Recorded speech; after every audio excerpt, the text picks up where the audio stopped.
South Africa's electoral democracy. My name is Kate Papela. As we begin with today's briefing in terms of developments around 2026 municipal elections, I welcome you all. Besides the guests that are here, the media from South Africa, also officials from the Electoral Commission, we also have got viewers who are following us on social media platforms and across all other platforms in South Africa.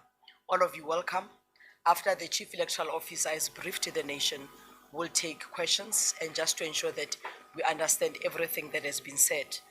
And I'll also request all the media houses introduce themselves as they do so. Joining me in today's quarterly media briefing, I'm joined by the Chief Electoral Officer, Mr. Simon Mabolo, known as Kolobe Atladi. Next to him, I'm joined by Chief Electoral Officer, Deputy Chief Electoral Officer, Mr. Shiburi. Also, further down at the table, I'm joined by Deputy Chief Electoral Officer for Outreach, Dr. Victor Shale. Ladies and gentlemen, on that note, a warm welcome to the election house. Also joined along the corridor, I've got Ntate Mahlangu, the Deputy Chief Electoral Officer for Party Funding. Next to him is Memo Ahisi, the GM for Civic and Voter Education. Is going to definitely be an exciting morning. Ntate Mamabolo, as you bring the nation, let us take through your statement. Afterwards, we'll take Q&A.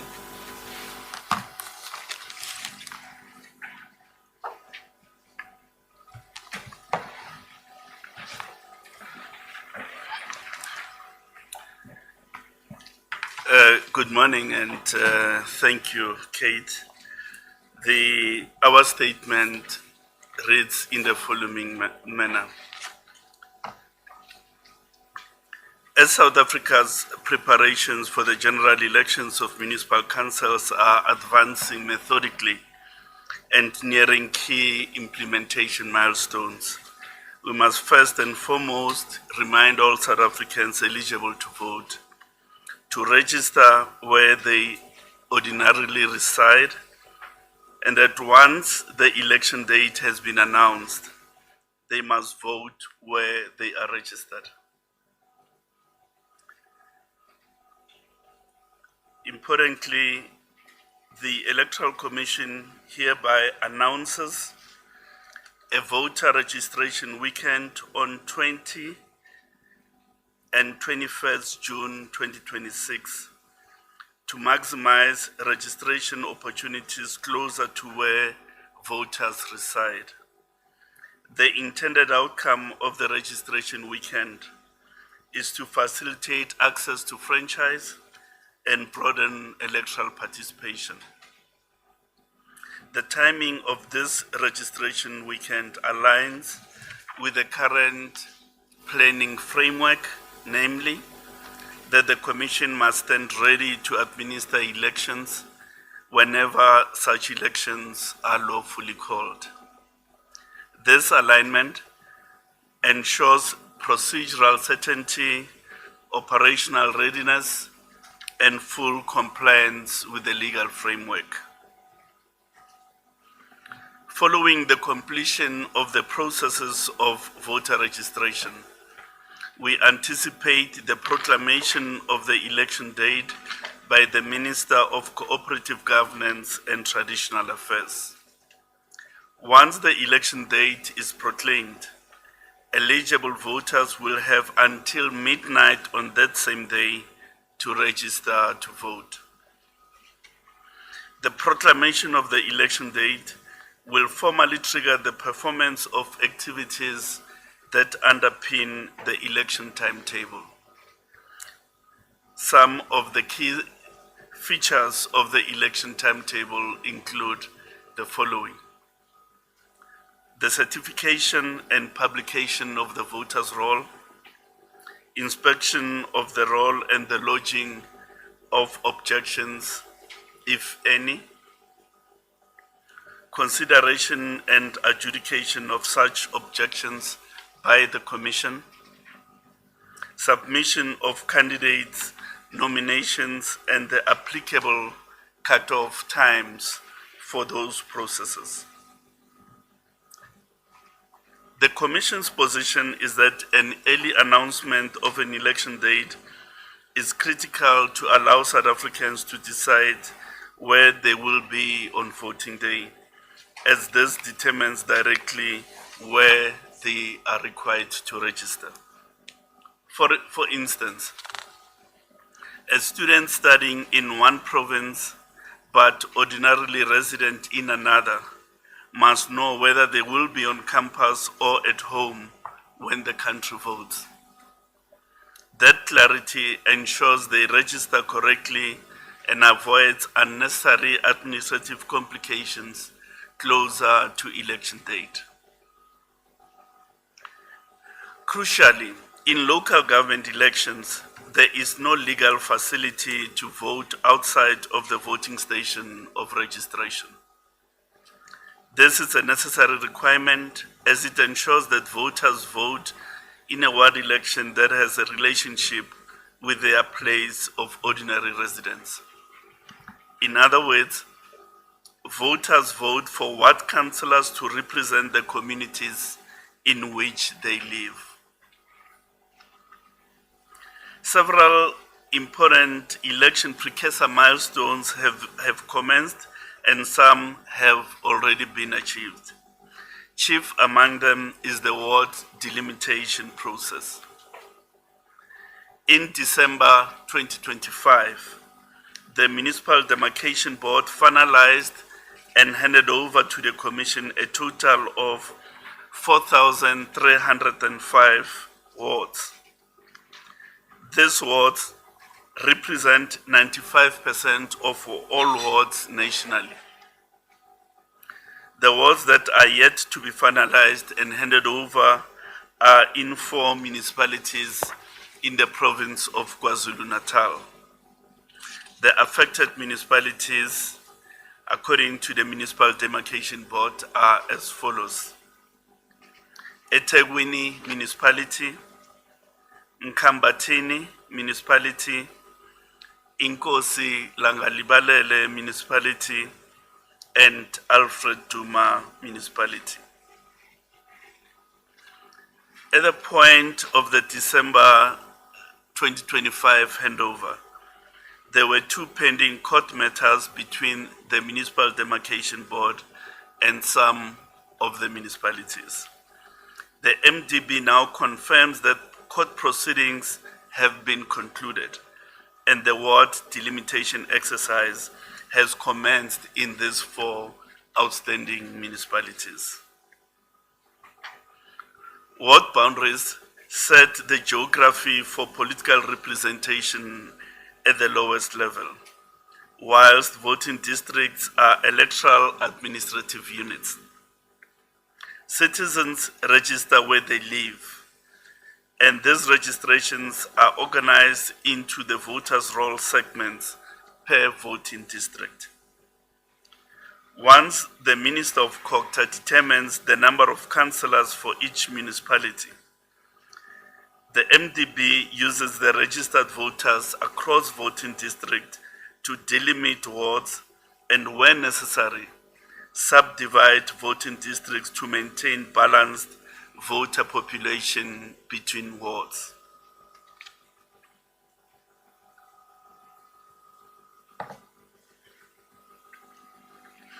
Ongoing voter registration, voter address updates, and outreach to voters affected by boundary changes ensure an accurate voters' roll, which is an essential requirement for logistical planning and for ensuring that only eligible voters cast ballots in the correct ward, thereby supporting free and fair elections. As matters stand, the latest ward adjustment resulted in the subdivision of 1,865 voting districts, representing 8% of the total number of voting districts nationally. Provinces with the highest proportion of voting districts subdivided by the new wards are KwaZulu-Natal and Gauteng, which together account for approximately 45%. there's a table that gives a provincial breakdown, which you look at your leisure.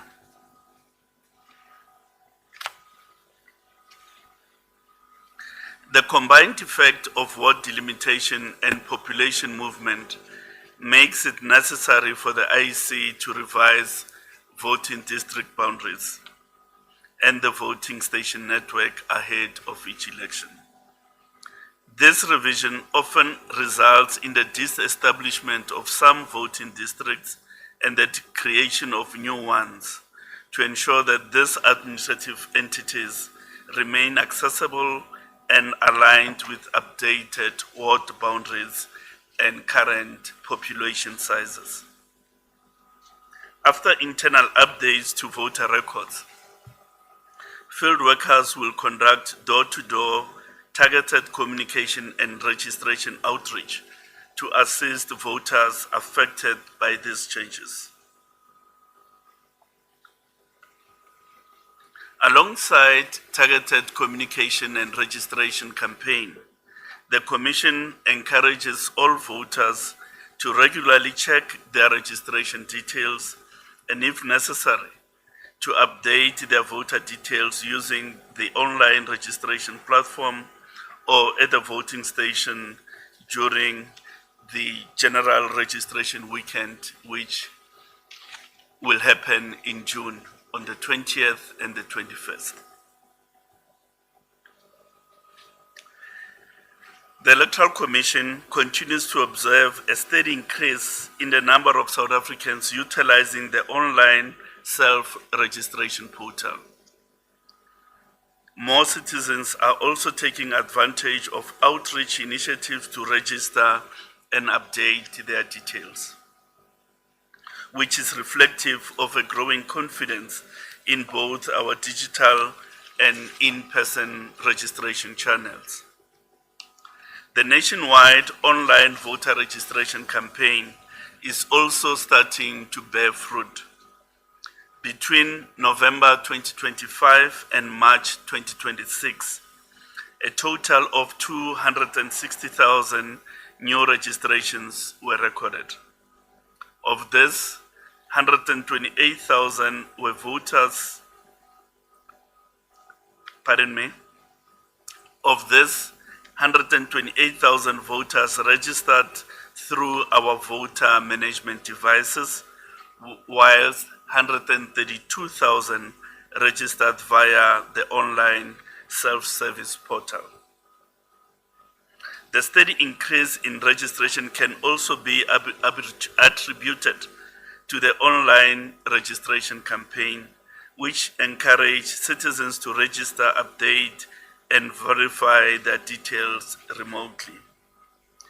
This campaign ran throughout the month of February and demonstrated that all South Africans are heeding the call to register early and proactively participate in the electoral process. The current registration activity is a crucial reversal of the net loss on the voters' roll due to mortality. Ordinarily, voter registration numbers decline in the period between two elections. The gains in the numbers reflect the Commission's concerted effort to encourage voter registration and to increase registration opportunities. We have the provincial distribution of the 260,000 new registrations between November and the current point. The Electoral Commission nationwide voter education drive runs throughout the year, regardless of whether it is an election year or not. However, ahead of an election, civic and democracy education is scaled up.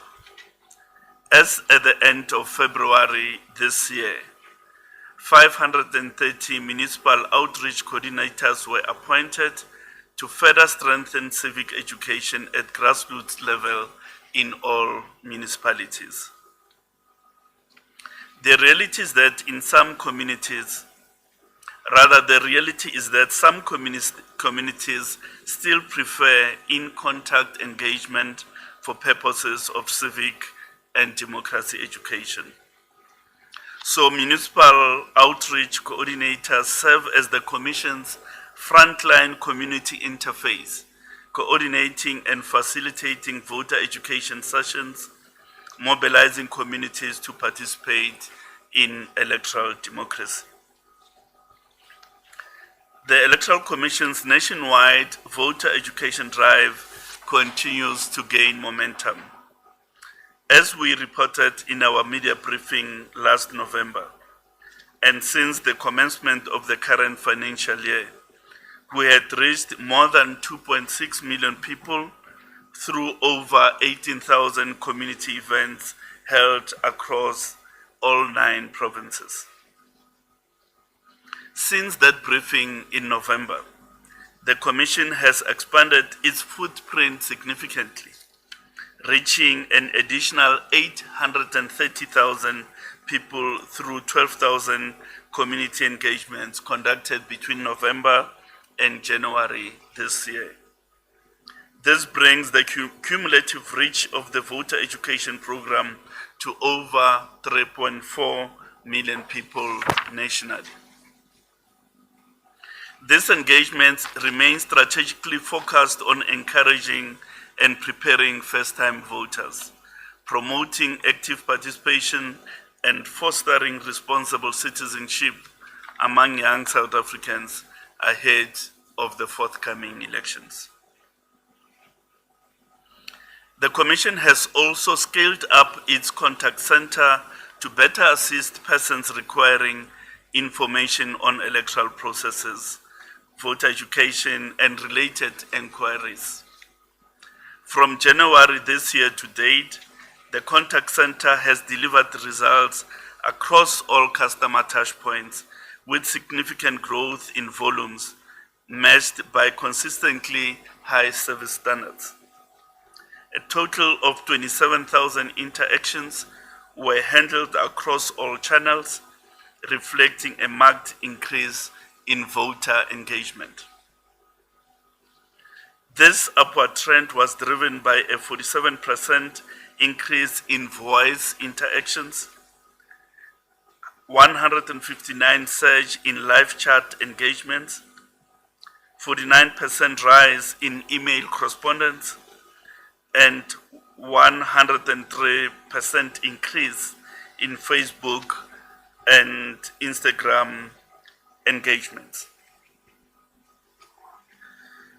Now we turn to staff recruitment and training. The Commission has approved the recruitment and selection criteria which informs the currently unfolding recruitment of registration staff. These criteria were discussed in the National Party Liaison Committee meeting, and some of the key elements of the criteria are as follows. Applicants must be South African citizens, must also be registered voters. The registration supervisor must have at least 8 years professional, supervisory or administrative work experience. The registration officer must be technologically knowledgeable and experienced or have some IT background. This is necessary in the light of our use of the voter management device. In the last 5 years, must not have held political office or been a candidate in an election or have been politically active for a party such as campaigning in an election. In the last 5 years, must not have been elected to office in an organization that has party political affiliations or aims, and must not have been convicted of serious criminal offenses.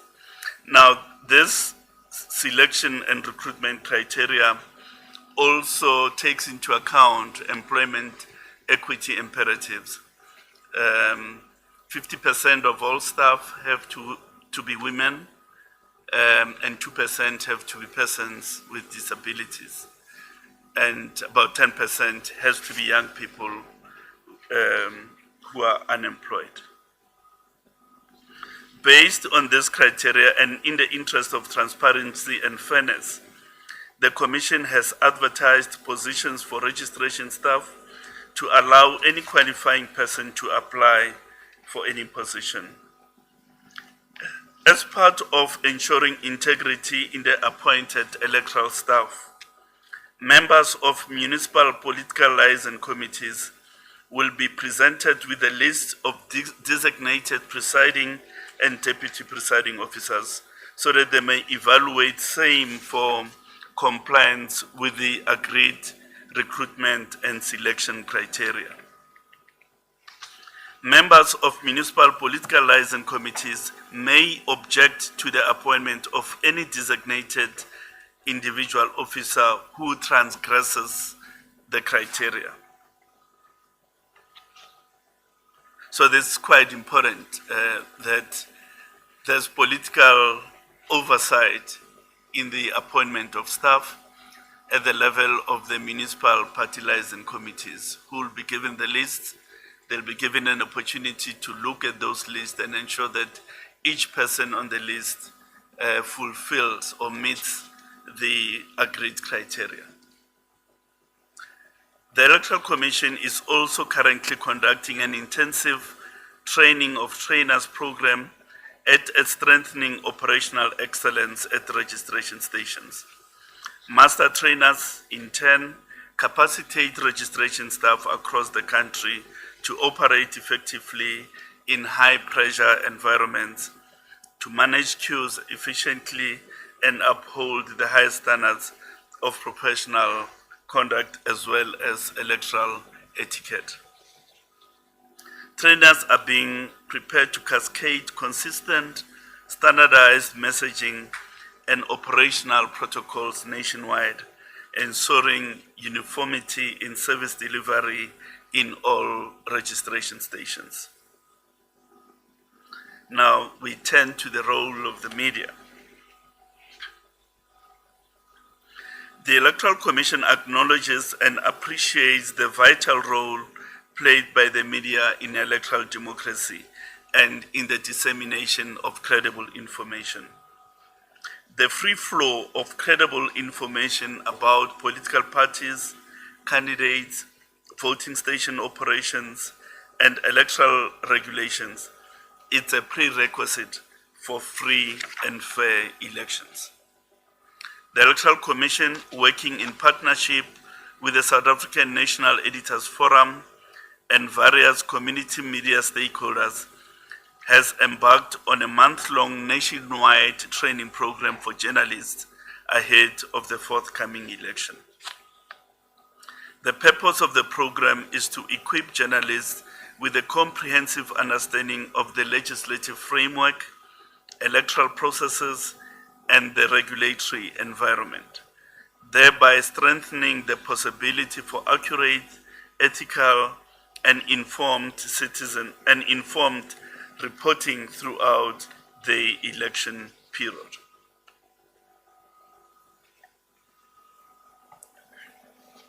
We turn to the registration of political parties.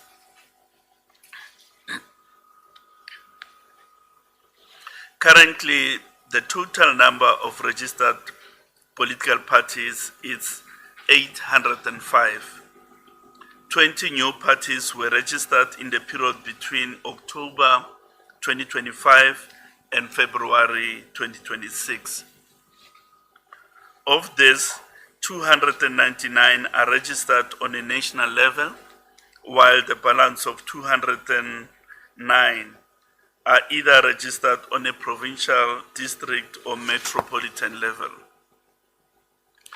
Parties are advised to ensure that they update their correct details. In fact, to update their correct contact details.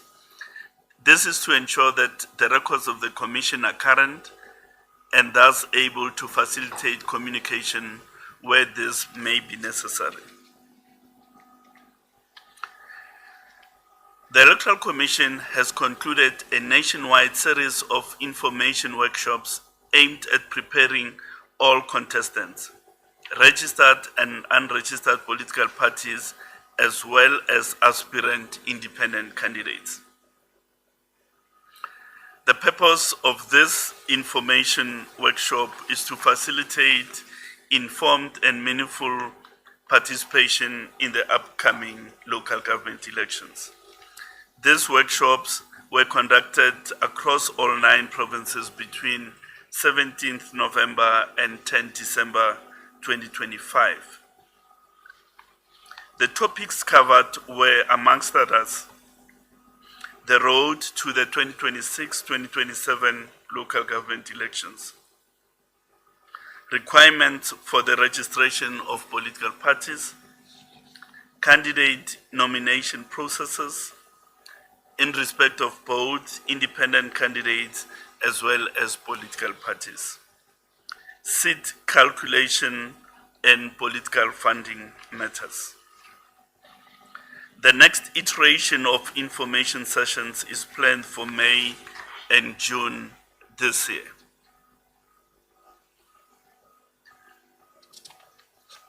Now we turn to by-elections.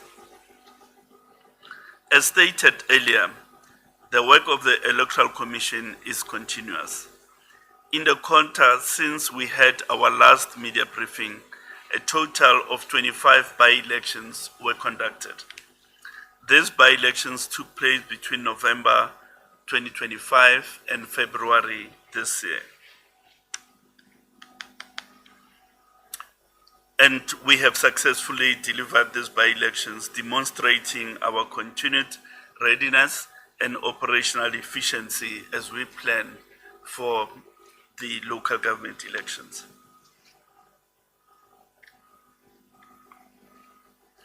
In line with its mandate, the Commission continues to replace PR councillors, that is, proportional representation councillors, where vacancies have occurred. This is to ensure continued representation and legitimate functioning of municipal councils. To this end, 105 councillor replacements were effected since our last interaction. This brings a total replacement for the year to 302. 302 replacements since the beginning of the financial year. In general,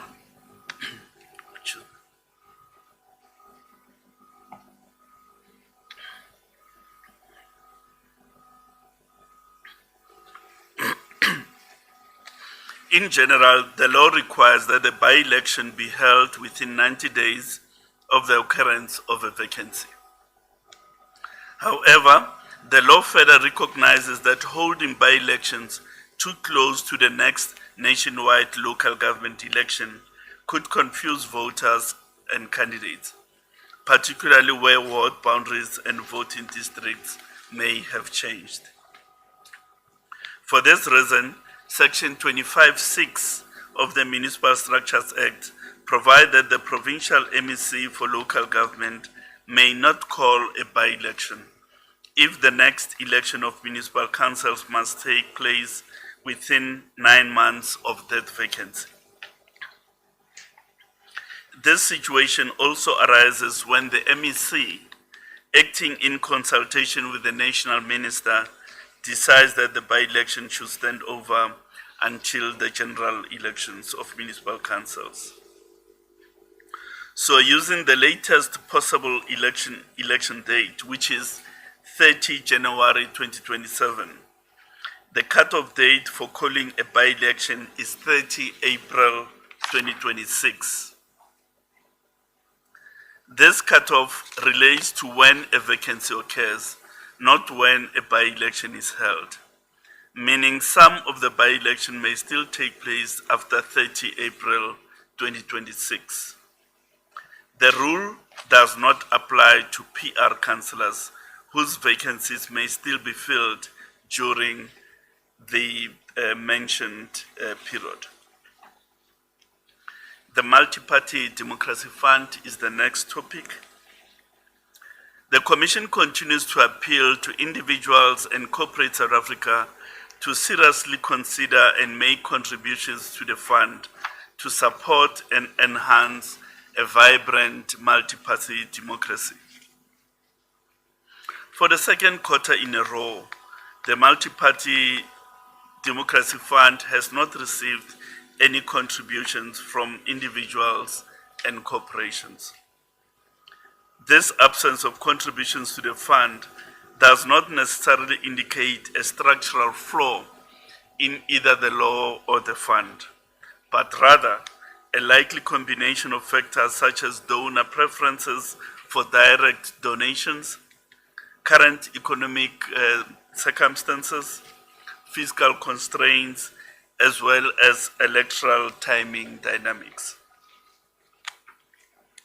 The Electoral Commission welcomes the international recognition for advancing political funding transparency. The 2025 report by Transparency International, titled Digital Disclosure of Political Finance in Africa, Asia, the Pacific, Latin America, and the Caribbean, identified South Africa as the most advanced country in Africa in digital political finance disclosure. The report notes that out of 51 African countries assessed, South Africa is one of only 2 countries, along Morocco, that publish political finance information online. The report recognizes that South Africa's system is significantly more advanced.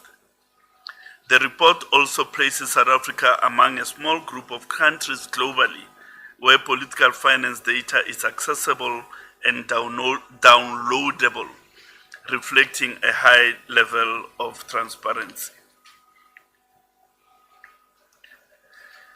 Fake news and fake registration sites. The growth of artificial intelligence has had the unintended consequence of causing the increase in the use of digital platforms for disinformation and fraudulent purposes. The Commission is aware of fake websites impersonating its domain. The sites are intended to lure unsuspecting members of the public to share their personal information. For example, the IEC does not use the domain such as exemptme.github.io. Members of the public are advised not to click on links and urged not to share their personal information such as ID numbers, phone numbers, addresses on these websites. The only official online voter registration portal is registertovote.org.za or www.elections.org.za.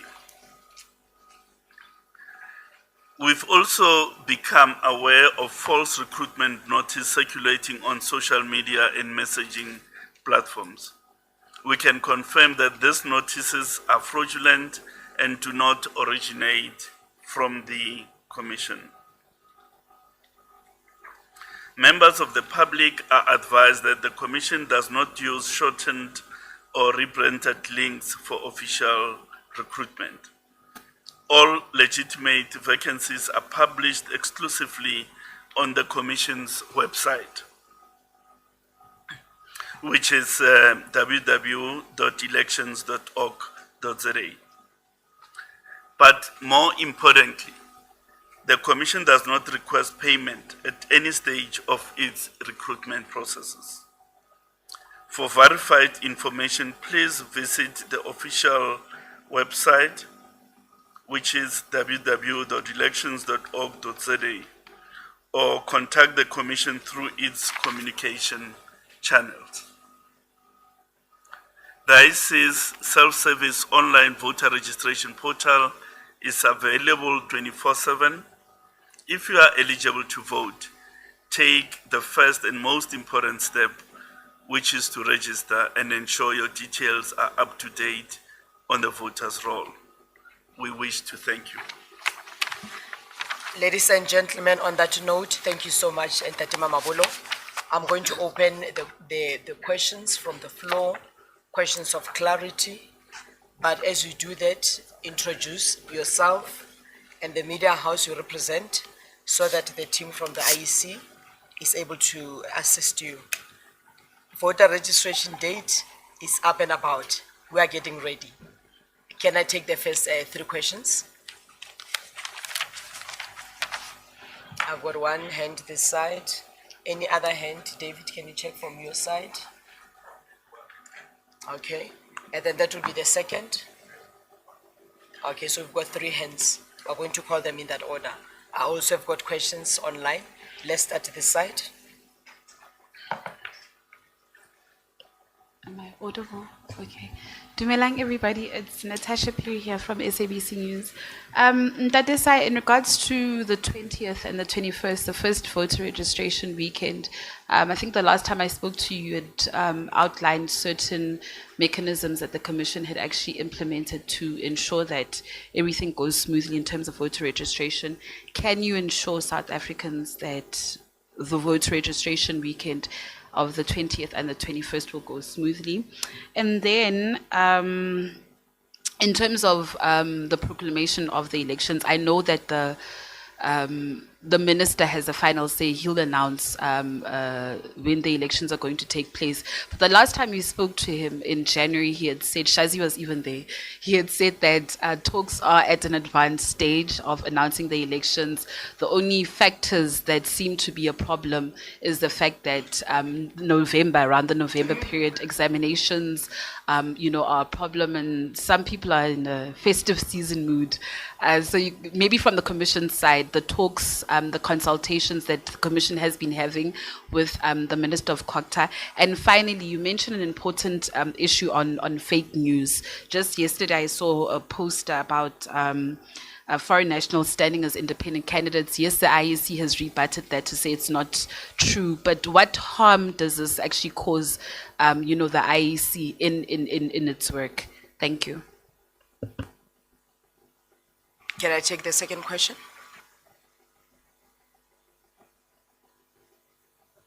Sorry. Muluko Mloto here from ENCA. I just want to start, perhaps I highlight this. I think I heard the CEO, as he was reading the statement, saying that the total number of parties registered with the IEC is 805, and on the statement it says 508. Perhaps he may want to clarify that, particularly for the purpose of those who are listening in. The second question relates to, when you say that the Commission's position is that an early announcement of an election date is critical to allow South Africans to decide where they want to register, in view of the fact that the Minister is yet to pronounce the date, where you are now as the Commission in terms of your readiness, and I would assume that there are certain things you may want to wait for the Minister to announce before you can get down with. Do you think that this is delaying you, this is holding you back in terms of you proceeding, in terms of your preparedness? There was a statement made by the leader of the Economic Freedom Fighters, I think in January, during their meeting in Boksburg. An allegation was that the IEC is harboring criminals who steal votes of other political parties. He gave an example as part of his claim that at his voting district in the township of Seshego in Polokwane, where he votes, the EFF got 600 votes and the ANC got 300 votes. His claim was that that tally was captured, certified at the voter district level. Everybody who was there, the party agents agreed that that was the result. However, the number that was captured at the Results Operations Center, the numbers had been swapped. And he says, and that issue was raised with the IEC, an acknowledgement was made that it was an error and it was corrected. I just want to understand whether you as the IEC are aware of this claim, which Mr. Malema has made publicly. Last two questions. There have been calls to synchronize the elections. People saying South Africa is on a never-ending electoral mode. Is that a matter that was ever discussed? But also, I remember, can't remember whether it was the EFF or what, another party also saying, do away with this by-elections, because this ward would have been won by party A, B, and if somebody resigns or they die or for whatever reason they vacate the position, just allow them to fill in that position, because you have people who would really kill other councillors hoping that they will be candidates next. Those are my questions for now. Thank you so much. May I take the last one?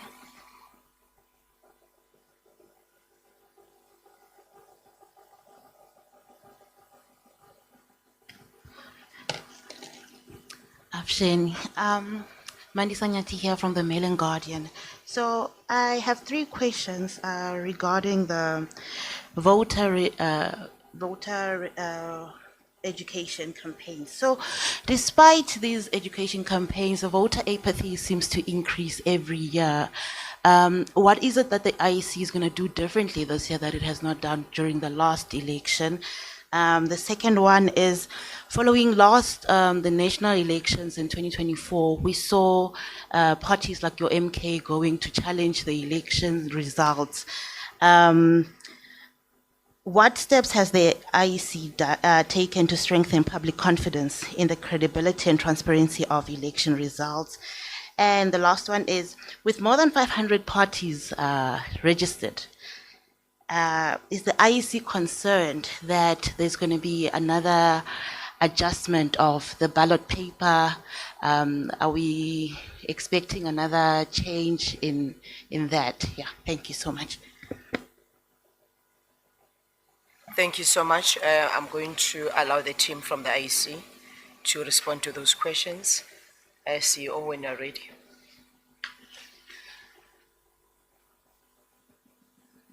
Deal with some, and Tati Shiburu will deal with the balance. Can we assure South Africans that the registration process will go smoothly? It is the commitment of the Commission and all its officers to ensure that we give South Africans a registration process free of hassles. Our endeavor is for people to come to the registration station, check their details or register, and in no time leave the station so that South Africans can continue with their normal business. So we are absolutely committed to a incident-free registration process. And furthermore, we are absolutely committed to a smooth and efficient operation of voting stations when the election date is eventually proclaimed. Indeed, we confirm that discussions with the Minister of COGTA are at an advanced stage.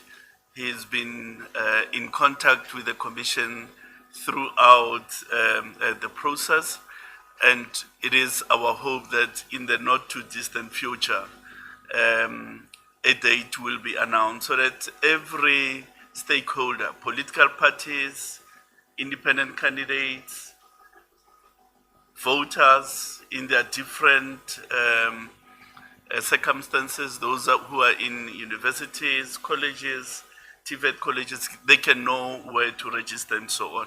So it is really our hope that the date will be known soon.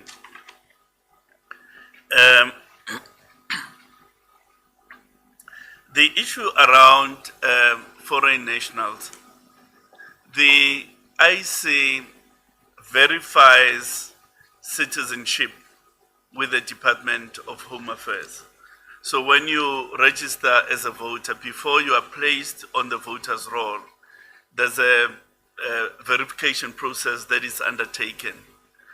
And in terms of that verification, we check whether, firstly, you are a South African citizen, and if so, whether you are eligible in terms of age to be placed on the verified segment of the voters' roll. So everybody who's on the voters' roll, 27 million at the moment, we've been able to verify their citizenship status with the authority that is responsible for the citizenship of the country, which is the Department of Home Affairs.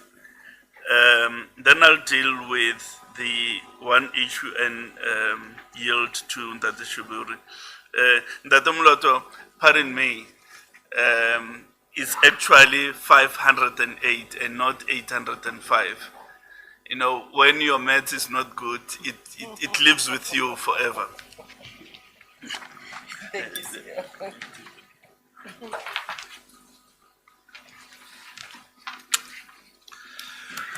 Just to underscore the CEO's response, the assurance that we give is not just blind faith. It is assurance informed by the following. One, in our last interaction, we indicated the steps that we are making to ensure that the challenges that we experienced previously do not recur. What do we mean? One, we have re-looked at the coding on our voter management device so that the voters roll app on that device works optimally. Two, we're subjecting all the apps having been recoded to external validation to test for load bearing, and also thirdly and more importantly, we're optimizing the VMDs to work in all different social settings. In other words, to work in online where you have a strong bandwidth connection, but to also work in an offline mode so that it transmits data only when it has established a strong signal. Secondly, let's deal broadly with the result announcement and result collation processes. To the extent that a party is able to contradict the result that is on the result system, it's not by accident, it is by design. That is how the that is how the result system is designed. First, we count in the presence of parties at a voting station. We complete a result slip at a voting station. Party representatives or agents may affix their signatures to indicate that the result is correct. They can even make photographic images or take pictures of the result slip, precisely so that they can compare the result that ultimately ends up in the result system to the result that would have left the voting station. Once that result gets to our local capturing sites, a number of things are done to confirm its authenticity. One, whether it is on the official result slip of the commission, and to show that the result slip will be color-coded to match the ballot. It will have a unique barcode to it. It will have pre-populated name of voting station as well as the number of persons registered there. So the telltales are important because if a result slip, on the result slip, you have more votes than the number of registered people, already is a clear sign that that result cannot be correct. We scan that result to create an image so that parties and ourselves can call that result up and compare it with the result that has left the station. Secondly, at significant cost, we employ independent auditors who audit each result slip, not on a sample basis, but on sampling each result slip for each voting station to compare that the result slip that we've received from the station is the one that has been captured on the system. Lastly, there are automated checks on the result system, where once the result for that voting district are captured, our result system runs a number of parameter checks to say, is the turnout here higher than the registered population? And the system will block the result. 2, if a party X got 300 votes on one ballot and 1,000 votes on the other, the system also flagged that result to indicate that voter behavior is out of sync in that station. So to the extent that interested parties and persons are able to contradict or pick up mistakes, it is not because they had to do anything additional. It is the information that the Commission provides to make sure that the results that are published are ultimately the correct result. Lastly, there is a period within which parties may raise objections with the Commission on the declared results so that the Commission can deal with issues that are not proper. Harmonized elections, that is a policy issue that Parliament must decide, and if the law is changed, the Commission will implement harmonized elections. Similarly, the issue around by-election, the law currently provides as follows: that 1, if a vacancy arises in a ward, the only way to fill that vacancy is through a by-election. Whereas for PR election, the party retains that seat for the term, for the 5-year term. You just replace by a name provided by the party. Unless the law is changed, we will continue to have by-elections to fill seats that arises, whether as a result of resignation or as a result of death of the incumbent candidate. Voter apathy and what the Commission is going to do to reverse that. 1, we are careful not to ascribe apathy to turnout, because from the research that we've done over a period since about 1998, we know a number of things. 1, particularly among young persons, they do not participate not because of apathy, because they harbor some misgivings about some of the things that are happening in the country. They increasingly tell us that they are not registered not because there are administrative barriers to their registration, but because of developments in the body politic. By all means, we remain invested in ensuring that we engage with young persons, we increase their representation on the voters' roll. However, that must be matched by the performance of democracy. In other words, what is the dividend of participation in a democratic system?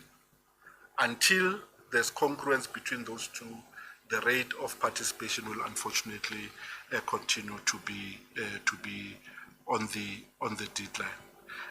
I've dealt with the issue of trust in the results system. The number of parties and impact on ballots. Indeed, that is correct. Because if you register a party, you can't register it for any other reason but to contest for state power. We are a multi-party democracy. We do not take issue with the number of registered political parties. We do not take issue with the number of parties that ultimately contest. However, we are concerned with the length of the ballot and what it does to a voter. We know for a fact that certain voters find it difficult to identify their party of choice on a lengthy ballot or on a ballot set out in 2 columns.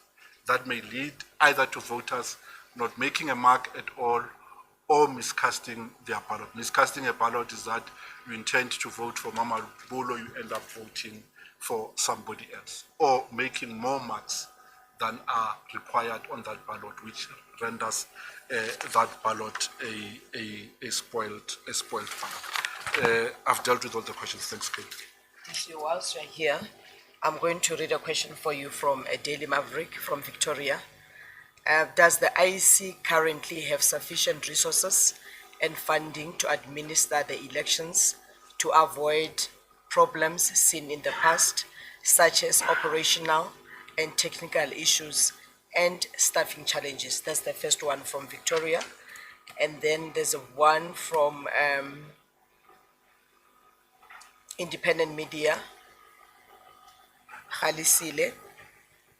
The shift from a black box to a glass box implies that public and experts can see exactly how the technology works. How can independent tech experts or political party agents access the results of the end-to-end testing performed on voter management devices?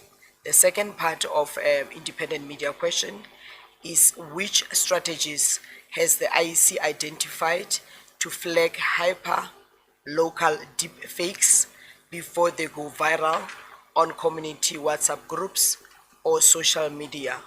I think those are the only questions coming through the online system. The last one from Arthur at Heart FM in Cape Town. Clarity on the voter registration. Is this first voter registration drive, or can we expect a second drive later this year? Thank you.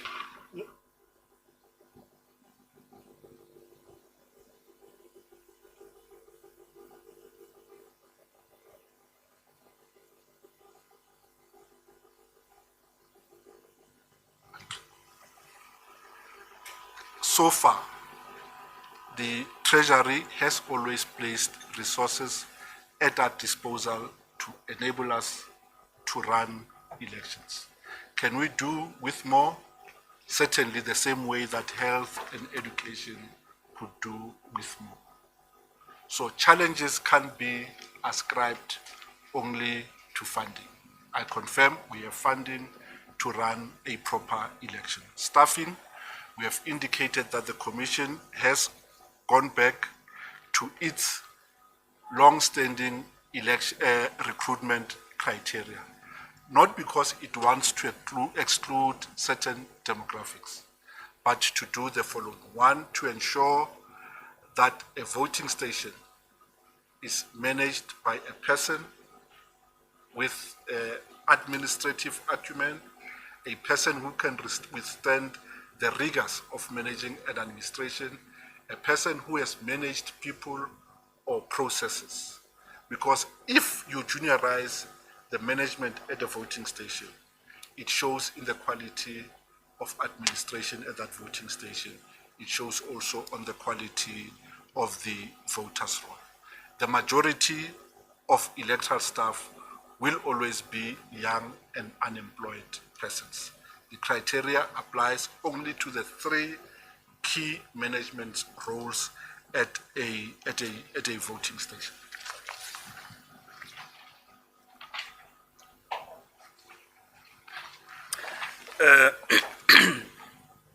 Thank you very much. The black box, the Commission's framework for the collation of results remains one of the most transparent you can find in any electoral administration, or at least we run one of the most transparent systems you can find. And these are the features that are in place to ensure that transparency. First of all, the result system, once it's coded and ready, it will be subjected to an external audit process so that there is independent confirmation of its functional characteristics, and that it does the same for all contestants. That audit outcome will be presented to political parties as will be to the nation. because confidence that the result system functions optimally and does what it ought to do must ultimately be directed to the broader South African population. So at the appropriate moment, once the audits are done, the report will be availed to the country. Secondly, the political parties will be given an opportunity to bring their own ICT audit experts to audit the system and find confidence through that process that the system does what it ought to be doing. So those opportunities will be availed to parties. Maseko has spoken to you about the process for the collation of results and the length to which we go to ensure the integrity of the results. I will not repeat that. Safe to say that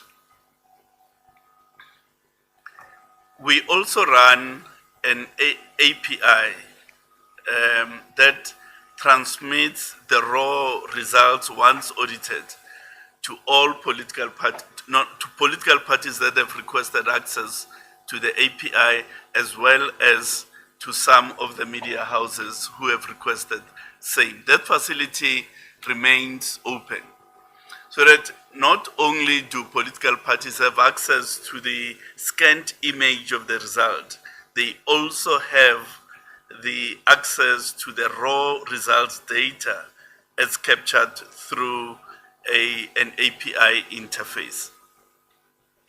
Now, as regards the voter management devices, the Deputy CEO indicated that those will also be subjected to an independent audit. And the outcomes of that will be shared with political parties and indeed with the country. So that early on, every stakeholder can be confident that we've done all we ought to ensure a hassle-free registration drive and a hassle-free election process. The hyperdeflex and related things, I think we do anticipate that the growth of generative AI will create a fertile ground for increased disinformation attempts. And we are building our own internal capacity for social media responses. But one of the key strategies is that give people who live on, or rather who communicate via social media, credible information upfront and limit the scope for disinformation. Two, have the ability for an expeditious response where disinformation instances happen. Have a partnership with, thirdly, have a partnership with social media platforms, because it is in their interest that their platforms are not used in a manner that negates the credibility of the electoral process. So those measures are being implemented. But importantly, we are also evaluating the possibility of a social media code of conduct. We're verifying its constitutionality and related things. So at an appropriate moment, we will be indicating whether such will be constitutionally permissible and what framework has to be to engage political parties, candidates, media and everybody on an acceptable use of social media in the electoral process. Thank you so much, CEO. Just lastly, The last question. yes, whether there will be a second registration weekend. Today, we are only able to confirm the registration weekend for the 20th and 21st of June. We can't preclude the possibility of a second at this stage, but we have no confirmation at this stage. Thank you so much, CEO. If there are any other questions, I'm going to wrap up. I'm taking the last round. Then we'll be wrapping up for the morning. I've got one hand here. There's another one. Okay, I've got a few hands. Okay, let's start this side. I'll come back this way. Okay, let's start here. It's good day. My name is Veli Mtian. I'm with the SABC News. Idealistically, I know the discussions of the election dates are underway, but my question would be, what would be the ideal date for the IEC, such that in the discussions with the minister and other stakeholders, the IEC will argue their case and say, this is the best case scenario for us on this specific date to hold elections? Does the IEC have such an ideal date in their discussions? Thanks. Good afternoon, good morning. My name is Maswil from the SABC. My question is on the formation of a new municipality in the Free State, as reported since December. I want to know the IEC's role in that whole process. Is it an easy or is it a difficult process? What's the role of the IEC taking the municipality from 257 to 258? Thank you. My name is Yamtanda Kapa from News 24. My question is about the replacement of PR councillors. You mentioned that you are recorded 302 in the year. Is that number normal? Is it high? Are you also able to tell us what the cause is? Is it councillors dying, and are those natural deaths, or is it just parties replacing them? And also, do you have a figure for how many ward councillors you've replaced through by-elections? Thank you. Veronica Mahwadi here from Newsroom Africa. I just have two questions. One being on the voter registration. My colleague earlier spoke about some of the comments that were made by the EFF, I think last month. And one of them was also about automatic registration for South Africans when they turn the age of 16 or get their IDs to be automatically registered. Is this something that the IEC would ever consider, considering the fact that it takes an enormous amount of money to put together voter registration weekend and to get those resources on the ground to speak to young people at a mall to register? And speaking about money, the budget in regards to the rollout of the local government elections, we are, of course, as you've mentioned, seeing a lot of political parties, more ballots being printed out as well. Just talk to us a little bit about how the budget is looking in terms of readiness for this year. Thank you. Thank you, Moluku, again from ENC. I don't think my two questions were responded to.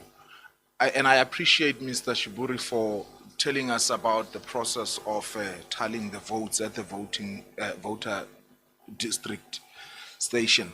My question was direct. Did that incident which Mr. Malema alleged, did it really take place? Is it true what he's saying, that the numbers were swapped? And while we are at it, perhaps if you can just tell us about the actual number of people that you are employing. I might have missed it, but I did try to check on the statement. I don't know. Perhaps those that you will be recruiting specifically for this particular elections. Oh, sorry, I beg pardon. And also on the issue of whether the fact that the minister is yet to proclaim the date, is this holding you back one way or the other?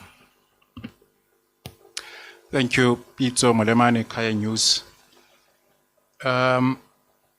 Mine is all about safety. In the 2021 local government elections, the then Minister of Police, Becky Cele, announced that, if not mistaken, 300 high-risk areas were identified as hotspot in the 4 provinces, namely Eastern Cape, Gauteng, Western Cape, and KwaZulu-Natal. Since the beginning of this year, we've been seeing an increase in the number of protests within communities due to municipalities, their own municipalities, political parties. And some protesters have been threatening the IEC and the upcoming local government elections. Well, we all know that the safety of elections is relying on police and likes, but as the IEC, are you concerned that these coming elections might be affected by further protests during the elections, the safety of the voters, which is very important? No one will want to go to a voting station when there's the area is volatile. The president has also announced the deployment of the SANDF to problematic areas. Are you willing or wishing to have the president to extend the deployment beyond the elections? Thank you. It's Natasha Piri here. Sorry, Natasha. Shannon Merrick's CBC Africa. I think there's someone after me that wants to ask as well, before Natasha. My question is, I'm not good in maths. I did woodwork, I failed woodwork in matric, so I understand numbers not too good. So I want the IEC to explain this to me. 27 million people are registered as voters. 10 million people on voting day, the last election, national election, decided not to go for whatever reason. Isn't the IEC worried that out of 27 million, the IEC has not reached a 99% voter turnout on the day? Because that will be good, because those people are registered. They are not citizens. So those people registered, why did they not go to vote, and what is the IEC going to do to get them to the voting station? Because they wouldn't have registered if they never had intention to vote. Secondly, the issue my colleague is raising about safety, and I want to add this to this information, and I think that there's so many media here. It shows the IEC must congratulate the media. It shows the media want to get this message to the public. Now, 2 local elections ago in Alexander, EFF and IFP, they were protesting. I was there. A helicopter was shot down. Ballot boxes was found. We reported. Then the police, intelligence, everybody said, no, it's disinformation. 2 days later, almost 100 people appeared in court, arrested at that event. So we need to identify disinformation and people that's on the ground. Because sometimes I might know something, maybe intelligence don't know what's going to happen tomorrow morning. I might know it, then I report it as a media. Then you say it's disinformation. No, it's just we're on the ground, we have better access to the people, and that's it. Thank you. Good morning. Good day, commissioners. Mine is just a short question. I know that Shiburi did touch on that, especially on the, I would say, for a lack of a better word, yes, voter apathy.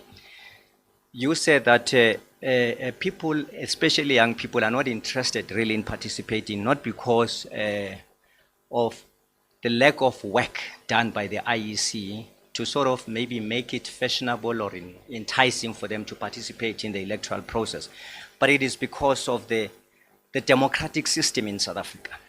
As the IEC, have you ever engaged government or political parties for that matter, or politicians for that matter, to sort of maybe make the democratic system in South Africa more meaningful for young people to see it as maybe their civic duty to participate in the electoral process? And again, at some point, you mentioned that 4 municipalities in KZN, a chief electoral officer, haven't concluded their delimitation process. By any chance, do we have the time frame in terms of when are we likely going to see that concluded? That's my submission for now. It's Natasha Puri here again. Just as a follow-up question, out of interest sake, Mr. Mamabolo, you spoke about foreign nationals. I just wanted to find out if we've had any naturalized citizens contest, for the elections, or as a candidate. Because I just saw something.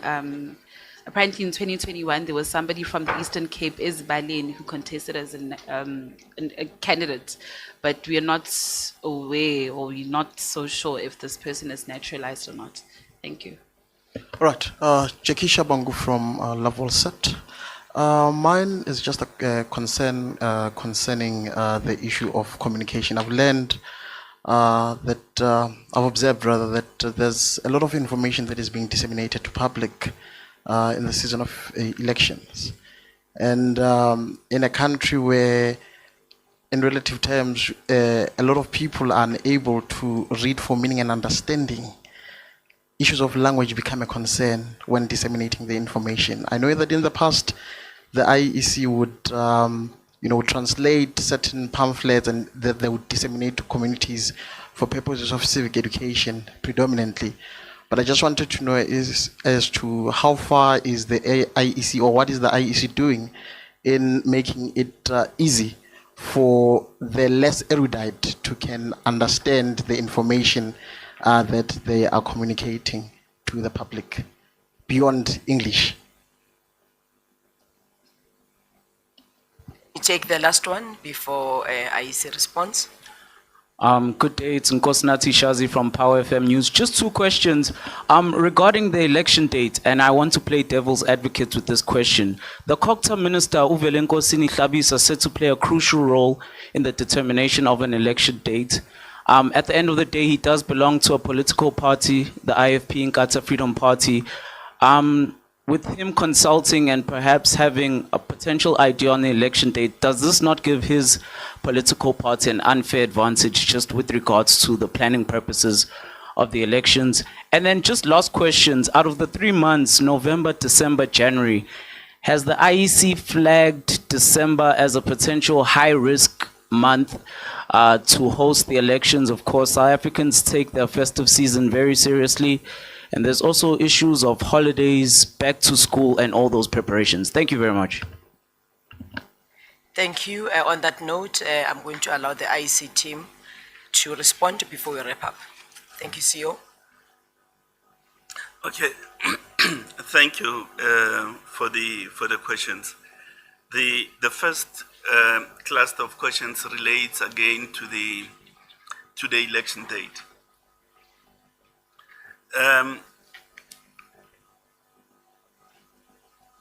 This election has to happen between November and the end of January. Now, that period is not an optimal period to have an election because of some of the reasons that you have articulated yourselves. Firstly, the holiday season in December, the exams in November, and January, when people are coming back from holiday and so on. So the minister has to exercise his mind and find the less disruptive date within those difficulties that are outlined. We are constitutionally obliged to have this election in this period because the Concord has already indicated we have no possibility to move out the election date beyond the 90-day period. So the exercise that the minister and the commission in consultation is about is finding the less disruptive date, or rather a date that promotes the possibility for the greater participation of people within the constraints as outlined. Now, does the fact that the law gives the minister the authority to call a day, does it give him an advantage?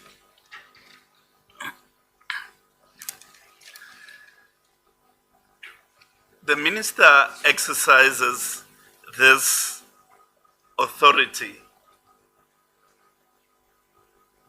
in a non-partisan, from a non-partisan perspective, as a minister, and not as a leader of a political party.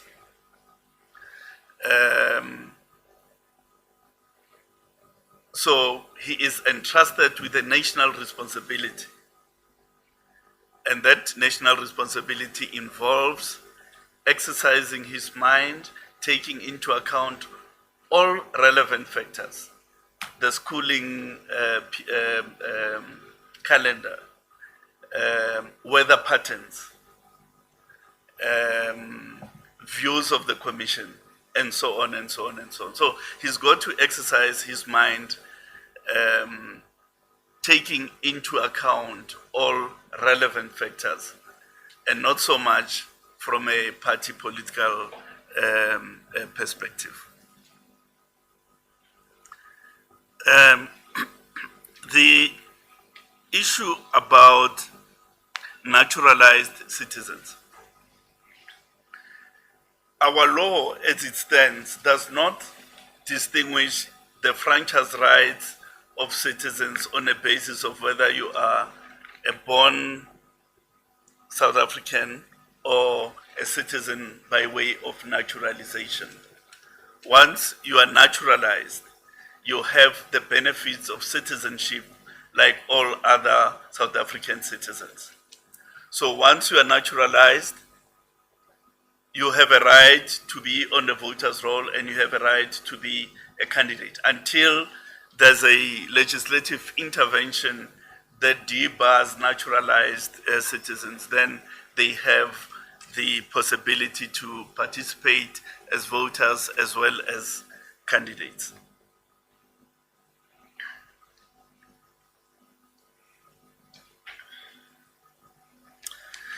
The issue around safety. Safety remains a primary concern of the Commission because an election ought not to be an event where people lose life or limb. An election should be about the celebration of democracy, where we celebrate our nationhood, where we celebrate our citizenship, because an election is an opportunity to give practical expression to our constitutional rights that we have. So that's really the starting point when one looks at the issue of security. But two, there are constitutionally mandated institutions for the provision of security to all South Africans. In fact, all inhabitants. Chief among those is the South African Police Service. They have a constitutional duty to protect inhabitants in the country, to protect property, and so on and so on. The Net Joints has established a priority committee whose responsibility is to plan election security. They have started, meetings are happening. The IEC is a co-chair of that priority committee. And the hotspots are reported in that forum, and the necessary security arrangements are made on the basis of the reports that are tabled in the priority committee. Will there be instances of disruption? I think it would be incorrect of me to say there'll be none. I don't know. There may be. And if those arise, it is the responsibility of the South African Police Service to protect the electoral process, to protect voters, to to protect staff and material of the Commission.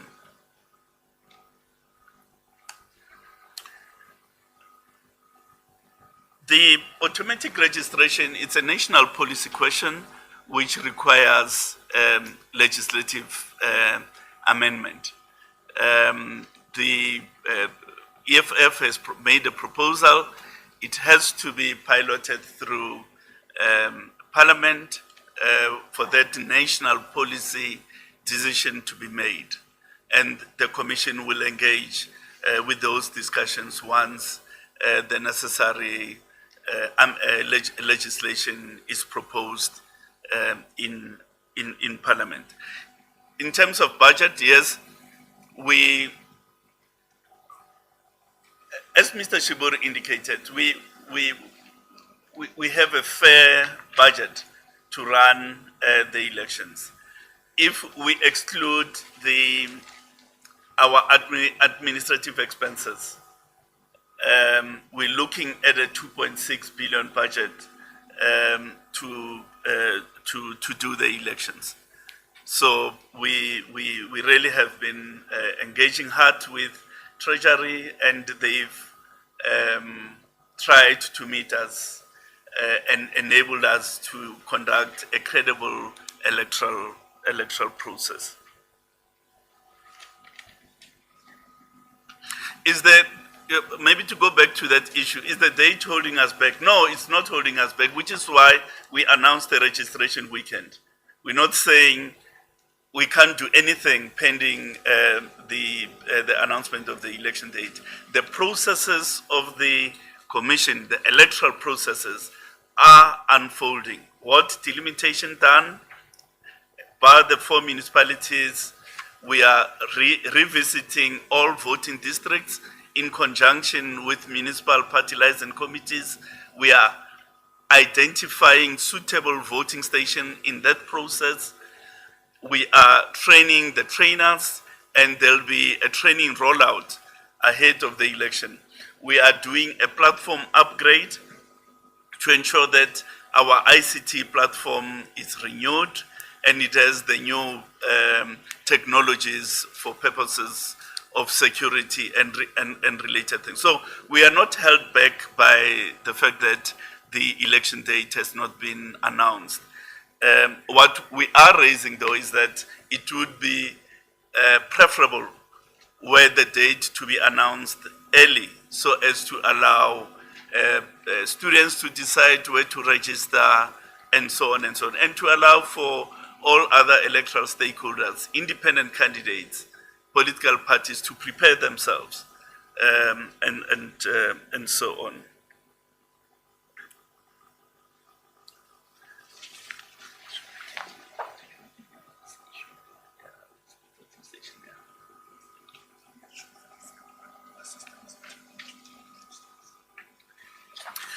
Now, the very specific question about the results in Seshego at a particular voting station, we don't have those facts here and now, but we are able to go check if in fact that was ever the case, and confirmation can be given at the later stage. The PR councillors.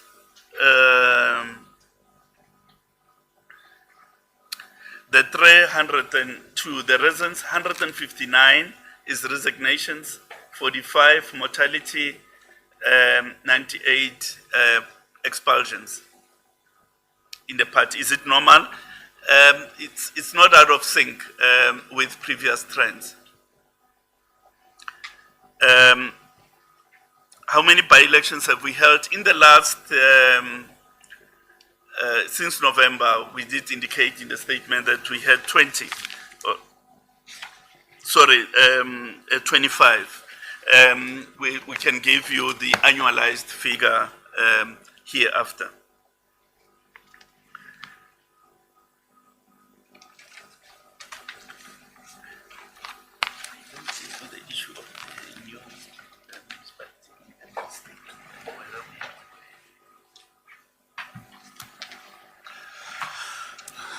There's just a few residual questions. Is the role of the Electoral Commission in respect of the new municipality in the Free State. The Commission has no role in the establishment of that municipality. However, we must put in institutional mechanisms to ensure that on voting day, we can administer elections in that new municipality to ensure that a municipal council is constituted for that new municipality. The